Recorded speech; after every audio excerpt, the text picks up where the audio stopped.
We are live for another Founder Wisdom Pod. We have José Carlos, aka Charlie Sarmiento, with us today. He's in Austin, Texas. I'm in Oaxaca, Mexico. Jose is a founder and investor, board advisor, extreme athlete, and public speaker. His main company, that is called Vertikal X or Vertical X. He's co-founder and CEO at this company. It's going to be a fun one. I'm into sport, Charlie, too. And we're going to discuss VC capital, founding companies, sport tech, and everything between. This podcast is brought to you by podfire.com. If you want to start a podcast, monetize a podcast through AI, you can go to podfire.com. Charlie, welcome to Pod. Tell me a bit more about yourself and what you're up to nowadays. Thank you so much, Charles. Appreciate the time and this opportunity to share and learn from you as well. I have been an athlete all my life. I used to play baseball for the Guatemala national team when I was younger for 7 years as a shortstop. And then I transitioned to soccer. I played for Guatemala U17 national team for 2 years. And the last 10 years, I have been an endurance athlete. 9 years of those 10, I was an ultra trail runner competing in the Ultra Trail World Tour. To Guatemala to the first Trail World Championship in 2018 in Spain. And the last year, I became an extreme triathlete competing in the Extreme World Tour. I have done 3 extreme triathlons. So basically, that's my journey as an athlete. And as an entrepreneur, I have been a sports entrepreneur for the last 5 years, 6 years. I'm building my fifth startup. This is the first one in US. The first one in technology is Vertikal X. It's a sports tech platform that basically is a platform that matches endurance athletes with brands to get a sponsorship based on performance data. So basically, that's kind of my journey. I have been a corporate executive for 14 years until I decided to work on my passions and mix business and sports. Um, I have 4 children, and I'm a very intense. I would say I'm very intense, very adventurous. I love doing things differently, very spiritual and very mystic, and I love to meet new people with good vibes. Amazing. Okay, first question, low hanging fruit is you've excelled in various sports. What mindset or mental model did you bring in various sports that had you successful in all of them? I would say the mindset for me is to be better every day and try to be as aware as possible in what I'm doing. When I said that is everything that I do, it has to come from within, and I try to connect psychologically, mentally, and spiritually. So the races I choose them wisely, location that connects with my ancestors, with something very meaningful for me. And basically, my mindset is more related with a clarity of why why I'm doing this, right? So when you have a deep meaning of what I'm doing, and it's something greater than myself, then I can go beyond my limit. Right. You lost your dad at 14. How did that shaped your mind and created the Charlie of today? Yeah, that's a good one, Charles. Basically, I will say I am the man that I am today because of that uh, of that moment of losing my dad. It made me to mature very fast. It made me see the life very like it's very short life. You never know what's gonna happen. Anything could happen at any time. So that is what I became very intense, and because of that, I really try to seize the day every day, and that's how I would say it has been shaping. I try to do the things that really passion me, that put me fire on my heart, and that's what I'm go for because uh, you know uh, that that moment for me was devastated as a man. I was young. I was starting to growing up and not having that father figure. It really hurt me in a way that hurt me obviously, but also create more courage, more resilience, more adaptability, more passion, more intensity, more adventure, and that's how I was. I would say that's how I was built.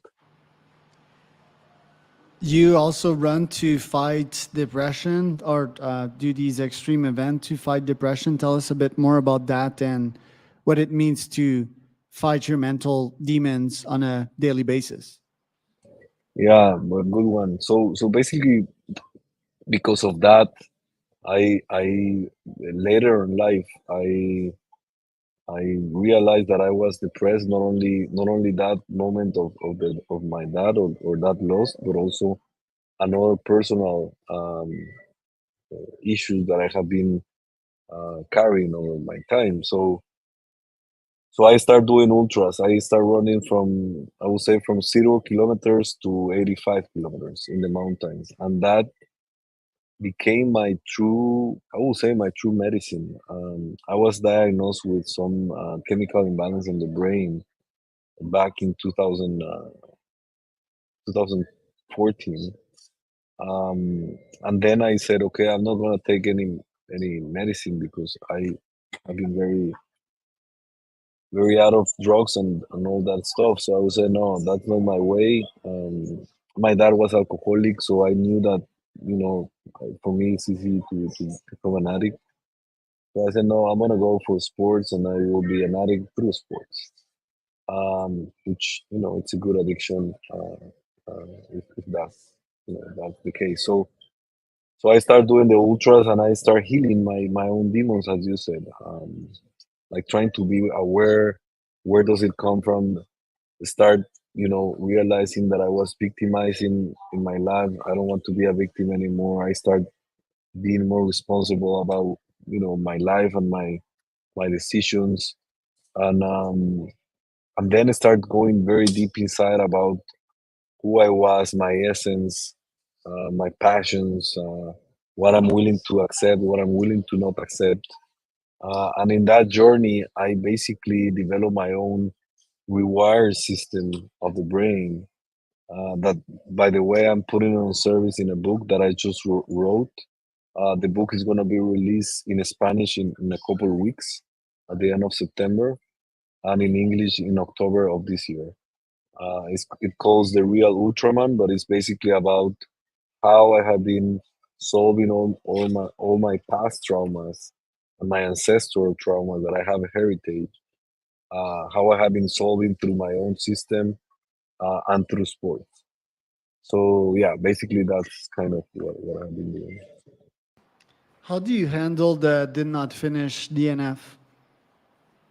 Well, that's at the beginning. Well, I DNF. I will say as an ultra, I DNF in two. Uh, one for me was, I would say, the most important one was UTMB, um, and it gave me a lot of humble. I think it made me realize that I was this case. It was Ultra Trail du Mont Blanc back in 2019, or yeah, I think 2019. That year, I did Mount Fuji, I did Western States. I was very overwhelmed, very, with a lot of pressure in my body and mentally as well. And I think at that race, I just gave all what I have. I was in kilometer 140, 135. Um, I I think I had 24, 23, 24 hours. Um, and I was really pushing hard to get into the top 100 of the race, and my knee just go crazy. And then I realized that you want to take care of yourself and keep running. You have to DNF, and it requires a lot of courage. I remember I cried a lot. I always run for my country, born country, Guatemala. I'm Guatemalan and Italian. but always have raced for Guatemala, which is where I'm born. But yeah, that DNF, then I handle it more like okay, it's a message, you know, it's a message you have to understand, you have to receive it, to embrace it, and it's a moment to be more mindful about what lessons you need to learn from that. It could be very deep. Um, so for me, was being humble, being still being down to earth. I have had amazing years before. I was very popular, in media, in TV, and everything. And I think it was the right time to the universe to say, hey, don't go that. Don't go that high. You have to remember where you come from, and I think that's one of the DNFs that I remember the most. Did you DNF because of an injury or just be yeah, like why did you DNF? Like is my question more like most of the time, right? Is it like straight up injury, need to stop or It's straight up injury. For me, it was a straight up. I'm very hard to beat in terms of myself, right? Like I'm very hard to say I'm quitting. Kind of don't do that. yeah, no, that's what I guessed. Anyway, just to clarify, before we get into business stuff, like tell us about yeah the extreme triathlons, which is something that has came on the map in the last couple of years, like double Ironmans, triple Ironmans, and yeah, tell us about also some of your races, your most grueling races, and the lessons during them, the mindset gains that happen during these races. Well, yeah, it's been very interesting because the reason I started to do triathlons is because I did 24 ultras, internationally well recognized events in the last 9 years. So I was very like kind of a burnout from ultras. So I said I'm gonna transition. I want to change the mindset, and I'm gonna do the triathlon. So, but I said I'm not gonna do a typical Ironman because, with all the respect, I think it's a different concept of what I was looking from coming from the mountains. I wanted something more adventurous, mountain, extreme. The energy very different. The energy. So I started doing this, and for me, the extreme triathlon has been an amazing journey because I have connected with different energies. For example, the water is cold water in the dark. You swim around 4 kilometers, depending. You never know if it's gonna be 3.9 or 4.3. Um, but connecting with the water, with the flow of the water, in the dark, you cannot see anything. So from a mental and spiritual perspective, it's very very powerful. I always feel like I'm children again, and I'm in the belly of my mother because that's what I feel. So it gave me a lot of introspection, a very deep of the reason that I'm in life, on Earth. And then the bicycle, it's in the roads, but it's with a lot of elevation gain, which for me that's amazing because it pushed the body differently, and it has a different views of life. I always say that when you go up, you always have to go down, and you have to enjoy both. And then you're going up again, and then you're going down again. So that is why for me the cycling part of the extreme triathlons is amazing. And then later on, the running it's more like a mix of road and mountains, which I like it, and some elevation gain as well. At the end of the day, all the course is self-supported. You have requirement to have a crew, so it brings you another kind of, I would say, energy because the other competitors help you as well, and their support team help you as well. You don't see that in an Ironman, for example.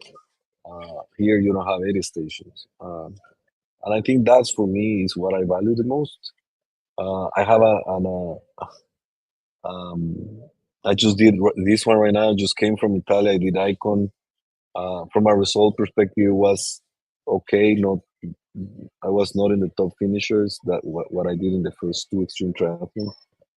But I learned a lot. I learned about how to open to new people, new cultures. So I didn't have a support team for another reasons. And then 8 hours before the race, a Ukrainian team they decided to support me because they have more people, and you see this camaraderie, which I love it. And I have these things that happened to me in Brazil. It was a Brazilian competitor.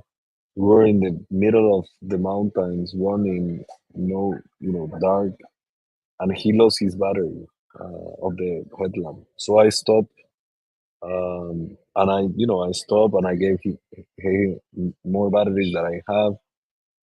So I think that is what really excited me about this. And then I did an Ultraman, a double triathlon in Arizona at the beginning of this year. Man, that was fucking great because I never had swim more than 4 kilometers. I'm a terrible swimmer. I can endure, I can just go, but I'm not fast. But I'm not. That's not my sport, but my discipline. But this one we swam 10.5 kilometers, almost 6.5 miles, I think, in the cold waters, and that experience was amazing. It was that day we did 100 kilometers cycling after the swimming. I did okay under the cutoff time. Second day, 200 kilometers cycling. Under the cutoff time, I have some issues. I have a tire flat. I had to stop. I almost didn't make it to the cutoff because of that. But I pushed it very very hard and I made it. And the third day, couldn't sleep the night before. Slept like 2 hours, and man, that day I could only run 12 miles. It was 50 miles, and I have to go to the hospital. I have to DNF. As I mentioned, you I push hard, but I feel my body was not. I have never had that experience in 10 years. My body was reacting differently. I was initiating rhabdoleiosis. I don't know if you have heard. So because I know my body pretty well, I said no, something is going wrong here. So I said no, this is not worth it. So I decided to DNF in the third day, but it was an amazing experience. I went to the hospital. Everything was okay. No heart attack issues. Nothing. It's just the initial phase of the rhabdoleiosis that I detected. So yeah, that's kind of the journey in the triathlons. Wow. Yeah. That lots of lessons there. It's cool because you're also balancing your athlete's life with business life, business success, of course. You're also a family man, as I can see on your Insta and your Facebook. You publish a lot of stuff there, but the business idea that you mentioned when we started, I think it's quite smart, right? Like the athletes' data performances and the sponsors they can potentially get. Think it's a bit more than that. Obviously, like there was this guy on the Netflix golf series or documentary. I forgot what it was called, but he kind of sucked at golf, but people still liked him. I think he was like top 150 or something like that. But people loved him because he shared his struggle live on camera. Hence, he got like a lot of sponsors. Tell us about the companies that you have right now and yeah, how you spend your time between each. Thank you. Yeah. So basically, as I mentioned you right now, I'm focusing on Vertikal X. It's an sports tech platform, and that's my main focus. How it works is basically a matchmaking between the athlete and the brands, and we rank them through our own score that is composed by social performance and training performance. I always say that you can be a sex symbol on social media and a terrible athlete, or you can be a great athlete and a terrible community manager or influencer. But at the end of the day, both deserve um, sponsors, right? Some brands are looking more performance, some brands are looking more on ROI in marketing. So that is what it's all about. Vertikal X, we are a startup company. I became a portfolio company of an accelerator in Austin, Texas. That's what I'm living here. And I have an amazing now co-founder from Mexico, and he's the CTO and co-founder, Daniel Castañeda. He has been doing an amazing job in developing the product and all the tech part, or the back end and front end of the product. Also an athlete as well, amateur athlete. So that is where I'm focusing on right now. And then I have another uh, businesses that I have also found, and one is a training performance facility called Vertical Sports Performance. That's basically how I started in the in this world, and that company I exit a couple of years ago, um, but I still remain have a 20% of the equity. And then another company also, it's the distributor of um, Normatec and Hyperice products in Guatemala, that was also acquired by the same group. Um, and then I also founded a Pilates studio. I exit that 100%. I still don't have anything there, but it was an amazing experience, very different business. And basically, those have been my three startups in sports. This is the fourth one in sports, and then I have another one before a long time ago in construction that it went terrible, but it was a great experience to have. But yeah, that's kind of, and the way that I manage the time is I like to train early in the mornings, 4 a.m. And then I try to focus my time on because I always say that being an athlete is also a job, a profession, and I try to do it as much as I can with the time and resources that I have. And then as an entrepreneur as well. And then obviously my role with my children and the family. I am very, I prefer quality time and not a lot of time. Uh, and that's more or less how my mindset work. Try to go early in the night to bed, 9:30 p.m., 21 hours, 30 minutes. And try to be very conscious about my resting, my sleep, my the food that I got, and yeah. But basically, that's kind of what I'm in the entrepreneurship side. And what does a day in your life look like? You mentioned you're very conscious with time. So, at what time do you start, and what habit are you stacking on a daily basis? I'm basically start at 4 a.m. Training, and then around 7:30 I'm back, and 7:15. I do my post workout shake. It's kind of my breakfast. Uh, it's a very it's a very intense breakfast, rich in blueberries and goat milk. That I love goat milk. I only do goat milk and goat cheese, goat dairy products, and then I go to the office.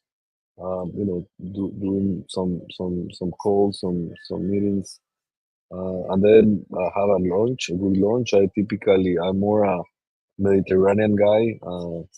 I like fish, a lot of seafood. That's kind of my thing. And Japanese food is my favorite. And then keep working more, and then in the night try to spend some time with the children or pick them up in some places, even in the school, or that's early in the morning, as also in the evening. And then a fast dinner. I don't dinner that much. Um, yeah, basically that's I like to. One of my hobbies beside this, doing all this, is to read about I love numerology. I like quantum energy, and I also like astrology as well. Why? Double click on that because, like, to me, some of that looked like pseudo science, then numerology, astrology. Like, tell me more about your interest in this. Yeah, well, it gives me a lot of insights. I have some when I was younger. Well, since I was very young, uh, I have some psychic powers that I have used for myself from a visualization perspective and manifestation. Um, when I realized this more as an adult, I start going very deep into that and try to understand more and how it helps me for my life. I don't rely 100%. It just give me some insights as well. It give me insight with the people I surround with. Um, with a lot of you have to be careful, but because not everybody likes it. But I like to understand a lot about human behavior. That's one of my main topics. I like to understand how human behavior works and the brain. That's basically what I love about it. And tell me about spirituality. Have you done some of these spiritual quests, going on retreats, using psychedelics to get better insights? No, I haven't done. I always have thinking about ayahuasca, but I haven't done it. But to be honest, what I have done in the ultras, the longest one that I have done is 27 hours in Mount Fuji, and it I think it's the same effect from a mind perspective. It gives you the same because the release of all the chemicals, it gives you the same effect. And I have had so many aha moments when I'm doing the ultras mainly, which is kind of the same as that. But I have never done it. But I have thought about it. Yeah, I believe you that 27 hours. Yeah, I guess the energy flow would be different. Plus, you're like having all of these gels in your system and caffeine, which might influence. But interesting. Well, let's keep it to this because I know you're busy. Like so much insight and inspiration derived from you. Where can people find out more about you, Charlie? Well, you can find more about me. And Instagram is probably the thing that I use the most. Ultra Sarmiento. And then, yeah, that's the best way to reach me. I'm very responsive. I really try to be aware and to be responsive. And also, my webpage is charliesarmiento.com, as Charlie, as you know. And now with the book, is it's called The Real Ultraman. So you are gonna see it pretty soon. So you can contact me there, and I'm very happy to everybody to help in any situation I can.